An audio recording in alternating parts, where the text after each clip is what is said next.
प्रभु यीशु मसीह के मधुर और पवित्र नाम में एक बार फिर मैं अपने सभी श्रोतागणों का धन्यवाद करना चाहूँगा जिन्होंने आज तक इन संदेशों को सुना और सुनने के बाद जो है उसकी आशीष प्राप्त की।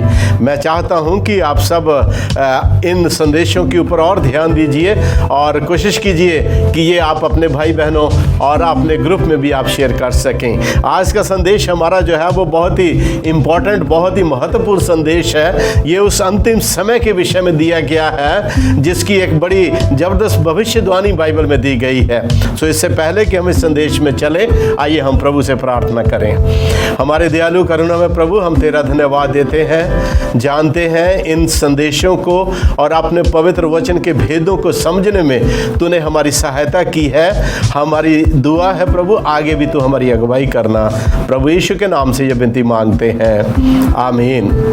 एक बड़ी प्यारी सी स्टोरी जो है वो पाई जाती है। ये स्टोरी जो है वो एक ऐसे कपल की है जो छुट्टियां बिताने के लिए जो है वो ऑस्ट्रेलिया जो वो गए थे। और वो ऑस्ट्रेलिया में एक केप रेंज नेशनल पार्क है जो लोगों से बहुत दूर और जंगल में बहुत ही ऐसी जगह के ऊपर बसा हुआ है जहां अक्सर जो है वो कोई फैसिलिटीज या कोई सुविधा जो है वो नहीं पाई जाती।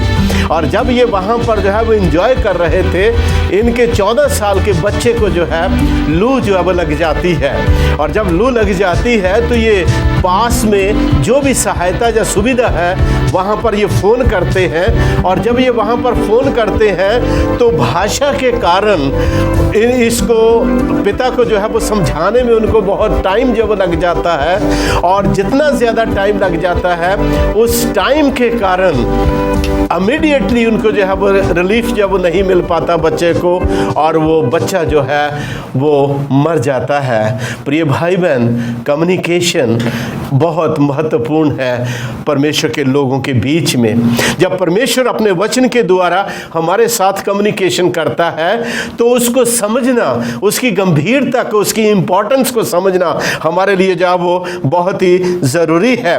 प्रकाशित वाक्य उसके 14वें अध्याय में 3 स्वर्गदूतों का संदेश जब पाया जाता है।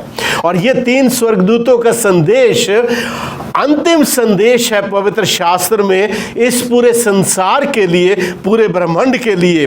और इन 3 संदेशों में परमेश्वर की वो भविष्यवाणियां जो है वो पाई जाती हैं जिनको लोग नहीं समझ पाते और भ्रमित हो जाते हैं। और उनका भ्रमण होना जो है उनके लिए घातक जो वो साबित हो सकता है। क्योंकि लिखता है पवित्र शास्त्र वचन में कि जो कोई इन भविष्यवाणियों की गहराई को नहीं जानता और प्रभु यीशु मसीह के आगमन के लिए और उसकी आराधना और उसकी सत्यता के लिए अपने आप को तैयार नहीं करता, जब प्रभु यीशु मसीह स्वर्गीय बादलों के ऊपर आएंगे तो वो लोग वो होंगे जो प्रकाशित वाक्य उसका 6वां अध्याय उसके 14वें वचन में लिखता है, कहता है कि वो लोग क्या करेंगे, वो पहाड़ों और गुफाओं से कहेंगे कि हम पर गिर पड़ो और हमें उस मेमने के गजब से बचा लो जो सिंहासन के ऊपर बैठा है। मेरे प्रिय भाई बहन, ये एक बड़ी गंभीर चेतावनी है। परमेश्वर के वचन में इतनी गंभीर चेतावनी है, यदि हम इसके ऊपर ध्यान दें तो शायद हम अपने आप को उस समय के लिए तैयार कर सकते हैं। क्योंकि वचन में लिखता है, यूहन्ना रचित सुसमाचार उसका 16वां अध्याय उसके 13वें वचन में उसमें लिखता, कहता जब सत्य का आत्मा आएगा तो तुम्हें सब सत्य मार्ग जो है वो बताएगा। ये प्रभु यीशु मसीह ने भविष्यवाणी की थी स्वर्ग में जाने से पहले, और अपने चेलों से वायदा किया था कि मैं तुम्हारे लिए एक सहायक, एक मददगार भेजूंगा। और उस मददगार के लिए प्यारे प्यारे भाई बहन, हमको प्रभु यीशु मसीह के वचन की इन बातों को समझना जो है वो बहुत ज़रूरी है। क्योंकि अंतिम समय की ये भविष्यवाणियाँ हैं, और जो इन भविष्यवाणियों के ऊपर ध्यान नहीं देगा, जो इनकी गहराई को नहीं जानेगा, प्रिय भाई बहन, हो सकता है कि वो जो है वो भटक जाए और भटक कर एक ऐसी परिस्थिति में चला जाए जहां जीवन से वो वंचित हो सकता है। प्रकाशित वाक्य उसका 14वां अध्याय उसके 9वें वचन में ये एक बड़ी गंभीर चेतावनी जो वो पाई जाती है, जिसको मैं आपके सामने पढ़ूंगा। Book of Revelation chapter 14 versus 9 to 10। यहाँ लिखता है, फिर इसके बाद एक और तीसरा स्वर्गदूत बड़े शब्द से ये कहता हुआ आया, जो कोई उस पशु की और उसकी मूर्त की पूजा करे और अपने माथे या अपने हाथ पर उसकी छाप ले, वह परमेश्वर के प्रकोप की निरी मदिरा जो उसके क्रोध के कटोरे में डाली गई है पिएगा और पवित्र स्वर्गदूतों के सामने और मेमने के सामने आग और गंधक की पीड़ा में पड़ेगा। सो प्रिय भाई बहन, यहाँ पर हम देखते हैं कि इस गंभीर चेतावनी को आज मसीही लोग कितना जो वो ले रहे हैं, आज कितना इसके ऊपर हम जो है वो मनन कर रहे हैं, क्योंकि प्रभु यीशु मसीह कहते हैं मत्ती रचित सुसमाचार उसके 21वें अध्याय में, उसमें 7वां अध्याय उसके मैथ्यू चैप्टर 7 वर्स 21-22 में, उसमें प्रभु यीशु मसीह कहते हैं कि जो कोई मुझे हे प्रभु कहता है, उनमें से हर एक स्वर्ग के राज्य में प्रवेश नहीं करेगा, वही जो मेरे भेजने वाले की इच्छा को पूरा करते हैं। सो प्रिय भाई बहन, ये बड़ा ज़रूरी है कि हम परमेश्वर की इच्छा हमारे लिए क्या है उसके ऊपर हम ध्यान दें। और प्रकाशित वाक्य 14वें अध्याय में परमेश्वर अपनी इच्छा बताता है। वो कहता है कि एक ताकत है, एक शक्ति है जो सत्य के विरुद्ध में है, और उसने अपना साम्राज्य जब सत्य के पैरेलल उसने जो है वो अपना साम्राज्य जो वो स्थापित किया है। और वो चाहता है कि स्वर्ग के परमेश्वर प्रभु यहोवा सृष्टिकर्ता, इस संसार के बनाने वाले परमेश्वर की को छोड़कर जो है उसकी आराधना और उसकी भक्ति और उसकी पूजा जो है वो उसकी पूजा की जाए। सो यहाँ वचन में हम देखते हैं प्रिय भाई बहन कि परमेश्वर क्यों हमें चेतावनी देता है। पवित्र शास्त्र वचन में जब आप पढ़ते हैं बहुत सारी चेतावनियां आपको मिलती हैं। वो इसलिए हमें चेतावनी देता है क्योंकि वो जानता है कि आने वाली घटनाएं हमारे लिए खतरनाक है, हमारे लिए भयानक है, और वो हमें प्रेम करता है, हमें बचाना चाहता है। परमेश्वर क्यों हमें चेतावनी देता है? क्योंकि परमेश्वर आपसे प्यार करता है प्रिय भाई बहन। वह क्यों हमें चेतावनी देता है? क्योंकि वो हमें सुरक्षित जगह के ऊपर जब वो हमें देखना चाहता है, वह चाहता है कि हम उसके पास आएं और उससे शांति, आनंद और विश्राम उससे जब वो प्राप्त कर सकें। उसकी तीव्र इच्छा है हमारे लिए कि हमारी जिंदगी खुदावंद यीशु मसीह के उस पवित्र लहू के द्वारा जो उसने मेरे और आपके लिए क्रूस के ऊपर बहाया, उस लहू के द्वारा पूरे तरीके से सुरक्षित और अनंत जीवन के लिए तैयार हो सके। ये पशु की छाप या पशु का चिन्ह जिसका वर्णन जो है वो प्रकाशित वाक्य 14वां अध्याय उसके 9वें और 10वें वचन में किया गया है। प्रिय भाई बहन, ये क्या है? ये भलाई और बुराई के बीच में एक महान लड़ाई को जो है वो दर्शाता है, दिखाता है। संसार में दो ताकतें हैं, दो शक्तियां हैं, एक अंधकार की शक्ति है और एक प्रकाश, एक ज्योति, एक अनुग्रह, एक प्यार की शक्ति है।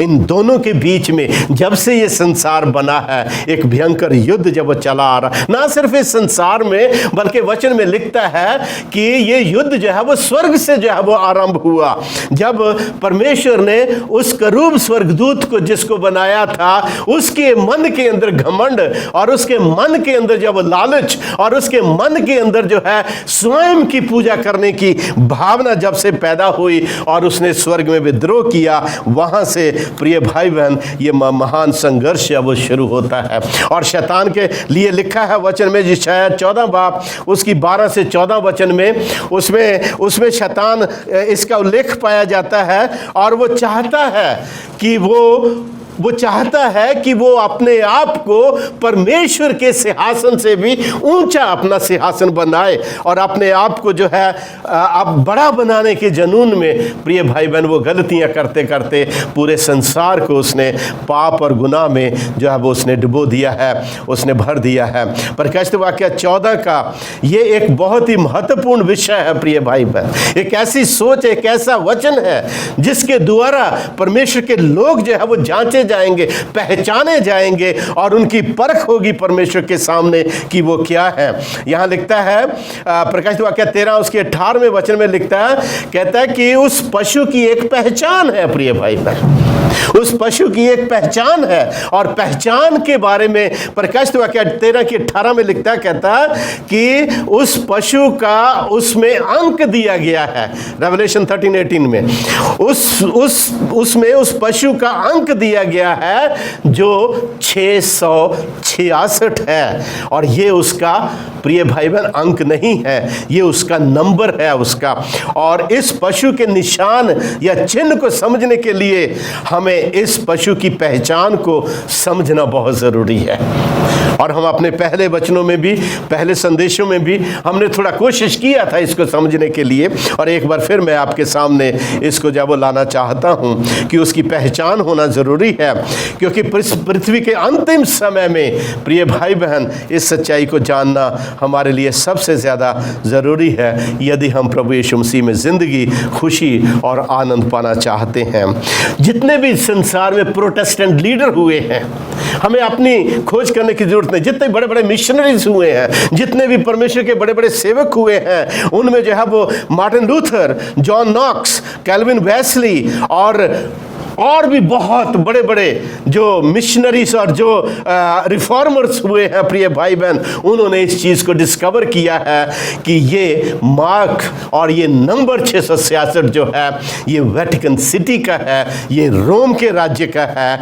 और जो राज्य चर्च और स्टेट दोनों जो है वो मिला हुआ है, दोनों मिला हुआ है, और उसने अपने तरीके से उद्धार और नजात जो वो लोगों के सामने रखी है, कर्मों के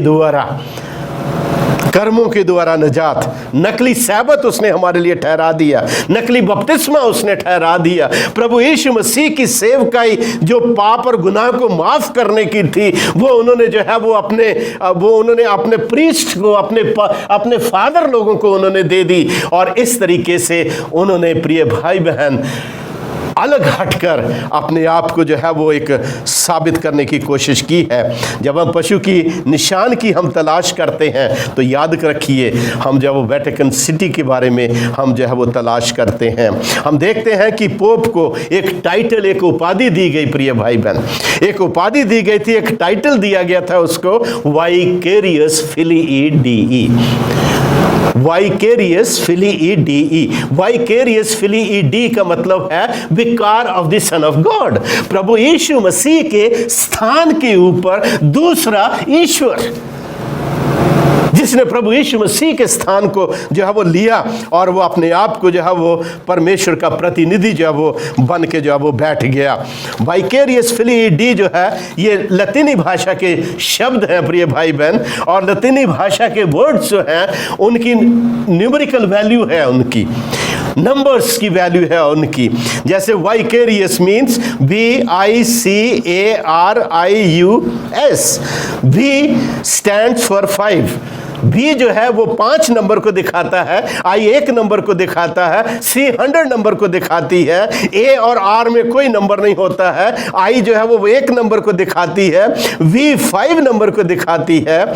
और इस तरीके से वाइकेरियस कि नंबर जब हम काउंट करते हैं तो वो 112 आते हैं, 112 नंबर्स। फिली, FILII, F जो है उसका कोई नंबर नहीं है, I का 1 नंबर है, L के 50 नंबर है, I का 1 है और I का फिर 1 है। तो ये फिली के नंबर जब हम काउंट करते हैं तो ये 53 नंबर हमको जब दिखाते हैं। और DEI D stands against for 500 numbers. D का जो है वो 500 नंबर है, E का 0 है और I का 1 है। और जब इसके नंबर कैलकुलेट करते हैं तो ये 501 और 112, 53 और 105 नंबर जब हम कैलकुलेट करते हैं, प्रिय भाई बहन, तो ये एग्जैक्टली 666 नंबर जो है वो आ जाता है। क्योंकि अंतिम दिनों का विषय आराधना से जुड़ा हुआ है, अंतिम दिनों का विषय जो है वो विश्वास के साथ जुड़ा हुआ है। इसलिए ये नंबर जो है ये भी एक ऐसे ग्रुप और एक ऐसे चर्च और एक ऐसी कलीसिया को दर्शाता है, जिसका जिक्र जो है पवित्र शास्त्र वर्ण में, बाइबल में हम जो है वो देखते हैं। प्रकाशित वाक्य उसका book of Revelation chapter 13 verse 4 and 3 and 4 में हम देखते हैं। आइए हम इसको पढ़ेंगे। यहां लिखता है, कहता है कि यहां लिखता है कहता है कि मैंने उसके सिरों में से, उस पशु के सिरों में से जिसका नंबर 666 है, एक पर भारी घाव लगा देखा, मानो वह मरने पर है।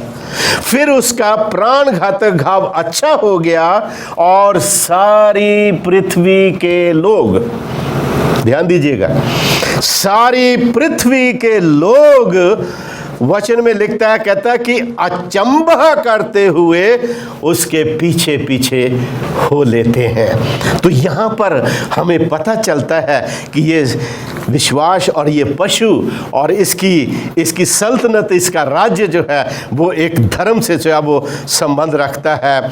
और वचन में लिखता है, कहता है इसकी 8वीं आयत में यदि हम देखते हैं, और उसमें लिखता है, इसकी 8th वर्ष में लिखता है 13:8 में, उसमें लिखता है, कहता है पृथ्वी के वे सब रहने वाले जिनके नाम उस मेमने के जीवन की पुस्तक में लिखे नहीं गए, जो जगत की उत्पत्ति के समय से घात हुआ है, उस पशु की पूजा करेंगे, उस पशु की आराधना करेंगे। जिसके कान हो वो सुन ले। प्रिय भाई बहन, उस पशु की आराधना जो है वो किस तरीके से वो करेंगे, ये हम आज जो है वो कोशिश करेंगे इसको डिस्कवर करने की। प्रकाशित वाक्य उसका 7वां अध्याय उसके 3रे वचन में लिखता है, उसमें लिखता है, कहता है कि परमेश्वर कहता है जब तक हम अपने परमेश्वर के दासों के माथे पर मोहर न लगा दें, तब तक पृथ्वी और समुद्र और पेड़ों को हानि ना पहुंचाना।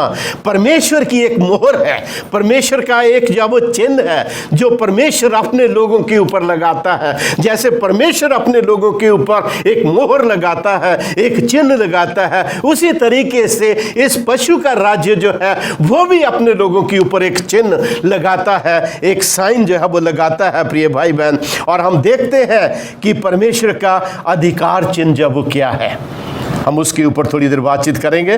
परमेश्वर का अधिकार चिन्ह जो है वो क्या है, याद रखें, परमेश्वर का अधिकार चिन्ह जो है वो है उस जीवते परमेश्वर की मोहर, जिसका वर्णन 7 बाब उसके 3रे वचन में परमेश्वर ने कहा कि जब तक परमेश्वर के दासों के माथे के ऊपर जो है वो मोहर नहीं लगाई जाएगी, तब तक जो है वो पृथ्वी, समुद्र और पेड़ों को हानि ना पहुंचाना। परमेश्वर उन स्वर्गदूतों को जो चारों दिशाओं की घटनाओं को थामे हुए हैं, प्रभु उनको कहते हैं कि रुको जब तक मोहर नहीं लग जाती है। हर एक मोहर, प्रिय भाई बहन, उसके अंदर 3 बातें होती हैं, 3 थिंग्स। हर मोहर में 3 बातें होती हैं, हर स्टैंप में 3 बातें होती। पहला, मनुष्य का नाम, जिसके नाम से वो मोहर, जिसकी वो मोहर है। और दूसरा जो है उसकी उपाधि, वो किस पद के ऊपर है। और तीसरा जो है वो उसका एरिया, उसका काम करने का एरिया, उसकी क्षमता। और हम देखते हैं यहां पर कि परमेश्वर यहोवा की मोहर में उसका नाम पाया जाता है, वह परमेश्वर यहोवा है। और उसकी उपाधि क्या है? उपाधि उसकी ये है कि वो सृष्टि करता है, उसने संसार की रचना की है, मुझे और आपको उसने बनाया है। और तीसरा जो है उसका एरिया, और स्वर्ग के परमेश्वर का जो एरिया है, उसका जो है वो जितनी भी डोमिनियन है, that is heaven and earth my dear friends, आकाश और पृथ्वी। और उस आकाश पृथ्वी का वो परमेश्वर है और उसकी एक मोहर है, प्रिय भाई बहन। और इसी, आइए हम उस मोहर को डिस्कवर करने की कोशिश करेंगे। हम लोग जो है वो जाएंगे निर्गमन की पुस्तक उसका 20वां अध्याय, और निर्गमन की पुस्तक का 20वां अध्याय हम लोग उसके 8वें वचन से पढ़ेंगे। मेहरबानी करके ध्यान दीजिएगा, बहुत ही इंपॉर्टेंट विषय है प्रिय भाई बहन, आपके लिए, आपकी जिंदगी के लिए। यहां लिखता है रेवलेशन एक्सोडस चैप्टर 20 वर्स 8, तू विश्राम दिन को पवित्र मानने के लिए स्मरण रखना, 6 दिन तो तू परिश्रम करके अपना काम काज करना, 7वां दिन तेरे परमेश्वर यहोवा के लिए पवित्र दिन है। उसमें ना तो तू कोई किसी भांति का काम काज करना, ना तेरा बेटा, ना तेरी बेटी, ना तेरा दास, ना तेरी दासी, ना तेरे पशु, ना कोई परदेसी जो तेरे फाटकों के भीतर हो। परमेश्वर बताता है कि उसके विश्रामवार को हम जब वो पवित्र रखें, इसलिए कि और वो कहता है कि कोई भी विश्रामवार के दिन कोई भी जो है वो कामकाज ना करे, कोई भी जो है वो पूरे तरीके से हम उस दिन को जो है वो परमेश्वर की पवित्रता, उसकी पाकीज़गी में, उसकी आराधना में, उसकी फेलोशिप में, उसकी सहभागिता में जो है वो हम इसको जो है वो बताएं, क्योंकि वो दिन आत्मिक विश्राम का दिन है। शारीरिक विश्राम अलग है, आत्मिक विश्राम अलग है, जिसमें हम अपनी आत्मा को, अपनी सोच को विश्राम देकर अपना ध्यान, अपना मनन, अपना पूरी तरह अपना संबंध अपने प्रभु यीशु मसीह के साथ बना के जो वो रखते हैं। और 11वें वचन में परमेश्वर लिखता है कि क्यों हमें परमेश्वर के पवित्र विश्रामवार को मानने की आवश्यकता है, क्यों हमें इसको पवित्र रखने की जरूरत है। 11वें वचन लिखता है क्योंकि, द वर्ड क्योंकि is linking word my dear friends, जो पहली ट्रूथ को बाद के थॉट के साथ, विचार के साथ जोड़ता है। यहां लिखता है क्योंकि 6 दिन में यहोवा ने आकाश और पृथ्वी और समुद्र और जो कुछ उसमें है सबको बनाया और 7वें दिन विश्राम किया। इस कारण यहोवा ने विश्राम दिन को आशीष दी और उसको पवित्र ठहराया। माय डियर फ्रेंड्स, जो इस संसार का बनाने वाला है वो परमेश्वर यहोवा है, वो सृष्टि करता है। ये सत्य सिर्फ और सिर्फ पवित्र शास्त्र बाइबल में और प्रभु की चौथी आज्ञा में, विश्रामवार में जो है वो पाया जाता है। सो सैबत इज गॉड्स सील, सैबत जो है वो परमेश्वर की मोहर है, सैबत परमेश्वर की मोहर है। A sign of sanctification dear friends, एक ऐसा चिन्ह है जो काय का चिन्ह है, पवित्रता का चिन्ह, पवित्रता का चिन्ह। आइए हम देखें एक और वर्स बाइबल में, इज़ेकिएल, बुक ऑफ इज़ेकिएल और उसका जो है वो 20वां अध्याय और उसके 20वें वचन में परमेश्वर क्या कहता है। ये वो सत्य है, ये वो सच्चाइयां हैं प्रिय भाई बहन, जिनसे हम अपने आप को बचाकर और प्रभु यीशु मसीह के अनुग्रह को हम जो है वो उसका इनकार करते हैं। और जब हम उसका इनकार करते हैं तो हम कह नहीं सकते कि हम उस सच्चे और जीवते परमेश्वर के मानने वाले लोग हैं। यहेजकेल उसका 20वां अध्याय उसके 20वें वचन में यहाँ पर लिखता है, कहता है और मेरे विश्राम दिनों को पवित्र मानो, और मेरे विश्राम दिनों को पवित्र मानो कि वे मेरे और तुम्हारे बीच में चिन्ह ठहरे, वो मेरे और तुम्हारे बीच में चिन्ह ठहरे, एक साइन ठहरे, एक पहचान ठहरे हमारे बीच में, और जिससे तुम जानो कि मैं तुम्हारा परमेश्वर यहोवा हूँ, जिससे तुम जानो कि मैं तुम्हारा परमेश्वर यहोवा हूँ। प्रिय भाई बहन, परमेश्वर का एक चिन्ह है, परमेश्वर का एक साइन है, परमेश्वर की एक पहचान है कि हम उसके हैं। और वो पहचान प्रभु यीशु मसीह की हमें जो है वो चौथी आज्ञा में जो है वो मिलती है, जिसमें परमेश्वर कहता है I am the creator of the world. वो सृष्टि करता है, वो क्रिएटर है और वो मुझे और आपको बनाने वाला है। इसलिए परमेश्वर के उस आज्ञा को मानना जो ये साबित करती है कि मेरा क्रिएटर कौन है, जो साबित करती है कि मेरी रचना कैसे हुई है, और जो साबित करती है कि मुझे परमेश्वर की रचना होने के नाते मुझे क्या करने की ज़रूरत है और किन आज्ञाओं को मानने की हमें जो है वो ज़रूरत है। प्रकाशित वाक्य 14वां अध्याय उसके 9वें आयत में हम लोग फिर जो अब दोबारा जो वो चलेंगे। यहाँ एक बार फिर परमेश्वर उसी चीज़ को जो वो चेतावनी कहता है। यहाँ लिखता है, कहता है फिर इसके बाद एक और तीसरा स्वर्गदूत बड़े शब्द से ये कहता हुआ आया, जो कोई उस पशु की और उसकी मूर्ति की पूजा करे और अपने माथे या हाथ पर उसकी छाप ले, वह परमेश्वर के क्रोध की निरी मदिरा को पिएगा। प्रिय भाई बहन, जिस तरीके से परमेश्वर ने अपनी मोहर, परमेश्वर ने अपना चिन्ह, परमेश्वर ने अपना साइन अपने लोगों के बीच में रखा है जो हमारी पहचान है, उसी तरीके से बीस्ट ने भी, इस पशु ने भी अपनी पहचान, अपना चिन्ह जो है वो स्थापित किया है। उसने अपना चिन्ह अपना स्थापित किया है। वचन में लिखता है कि उसने क्या किया, परमेश्वर की आज्ञाओं को उसने बदल डाला। दानियल उसका 7-25 आयत में लिखता है, कहता कि वो पशु परमेश्वर की आज्ञाओं को और उसकी व्यवस्था को बदल देने की चेष्टा करेगा, कोशिश करेगा बदल देने की। And he did it my dear friends, और उसने बदल दिया उनको। उसने सैबत की पवित्रता को उन्होंने जो है वो रविवार की आराधना में बदल दिया।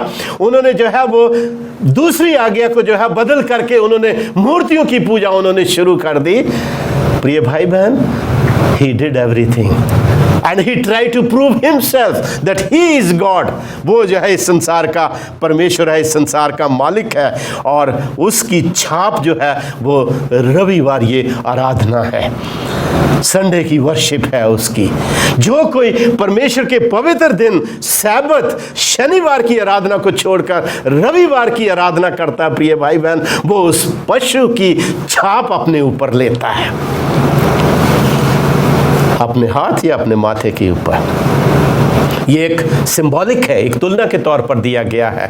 माथे के ऊपर लेना, माथा जो है वो आपके माइंड को जो है रिप्रेजेंट करता है, आपकी रीजनिंग पावर को जाहिर करता है, आपकी विल पावर को जाहिर करता है, जिससे आप अपने आप को साबित कर पाते हैं और आप अपने जीवन को जो है वो निर्णय ले पाते हैं, फैसला ले पाते हैं कि आपको किस मार्ग के ऊपर चलना है। Dear friends, what do you think? आप क्या सोचते हैं? आप पशु की छाप के पीछे चलेंगे, आप पशु के ठहराए हुए दिन के ऊपर चलेंगे, या प्रभु यीशु मसीह के ऊपर चलेंगे? निर्णय आप लोगों के हाथ में है, फैसला आप लोगों को करना है, मुझे और आप, मुझे नहीं। पवित्र रोमन कैथलिक चर्च की बुक्स जो है स्वयं इस बात को जब वो जाहिर करती हैं, स्वयं उसके रेफरेंसेस बताते हैं। उनसे क्वेश्चन पूछा जाता है कि which is the day, which is the Sabbath day? वो कहते हैं सैबत, शनिवार इज द सैबत डे। तो व्हाई वी ऑब्जर्व संडे? कह रहे हम इसलिए संडे को ऑब्जर्व करते हैं। The convert catechism of Roman Catholic doctrine page 50 में लिखता है, कहता है हम संडे की इसलिए आराधना करते हैं क्योंकि हमने अपने चर्च के अधिकार से इसको जो है वो बदल दिया है, इसकी सैंक्टिटी की, उसकी पवित्रता को बदल दिया है। प्रिय भाई बहन, मार्क ऑफ द बीस्ट याद रखिए, उस पशु की छाप से बचिए। प्रभु यीशु मसीह की मोहर को अपने दिलों, अपने दिमागों के ऊपर, अपने हाथों के ऊपर लीजिए, ताकि प्रभु के कार्यों को करते हुए आप उसके डर, उसके भय में बढ़ते चले जाएं, और खुदावंद यीशु मसीह की ज़िंदगी आपके अंदर जब हो, और क़यामत के रोज़ जब आसमानी बादलों के ऊपर हमारा प्रभु यीशु मसीह जब आएगा, मुझे मालूम है जिन्होंने अपने जीवन को, अपने आप को प्रभु के लिए दिया है, वो क्या करेंगे? वो बादलों के ऊपर उसका इस्तकबाल करेंगे, और जिन्होंने पशु की छाप ली है, बाइबल में लिखता है, कहता है कि वो नरक की आग में जो वो हमेशा के लिए चलेंगे। My dear friends, please remember, निर्णय आप लोगों के हाथ में है, फैसला आप लोगों को करना है। आप किस के पीछे चलते हैं? प्रभु यीशु मसीह के पीछे, जो परमेश्वर का मेमना जिसने अपना लहू हमारे लिए बहाया, या उस पशु के पीछे जिसने स्वर्ग में धोखा दिया और पूरे संसार के पाप का कारण बना और विनाश का कारण बना? निर्णय आप लीजिए। मैं चाहता हूं आप इन संदेशों को ध्यान से सुनिए, और आप जो है इन संदेशों को इस्तेमाल कीजिए, ताकि औरों को भी बताइए, ताकि परमेश्वर आपकी सहायता करे और उसका आत्मा आपकी अगुवाई करे कि आप इन संदेशों को अपने जीवनों में उतार कर प्रभु यीशु मसीह के अनंत जीवन को प्राप्त कर सकें। आइए प्रार्थना करें। दयालु प्रभु, तेरा धन्यवाद देते हैं, तेरी आशीष, तेरे अनुग्रह के लिए, इन संदेशों के लिए प्रभु जी, जो हम सीख रहे हैं। प्रभु, अंतिम समय के लिए बहुत सारी चेतावनियाँ तूने दी हैं। आज हम परमेश्वर इसके ऊपर ध्यान नहीं देते, लेकिन हम जानते हैं इनसे अलग हटकर, इनके प्रति लापरवाही दिखाकर हम कभी परमेश्वर तेरे जीवन में प्रवेश नहीं कर सकते। तो हमारे श्रोतागणों को आशीष दे और उनको सामर्थ्य दे प्रभु, ताकि इन वचनों के प्रति अपने आप को सोचें और अपने हृदय तेरी महिमा के लिए तैयार कर सकें। सारी आशीषें हम अपने प्यारे प्रभु और उद्धारकर्ता यीशु मसीह के मीठे और पवित्र नाम में मांगते हैं। आमीन, आमीन।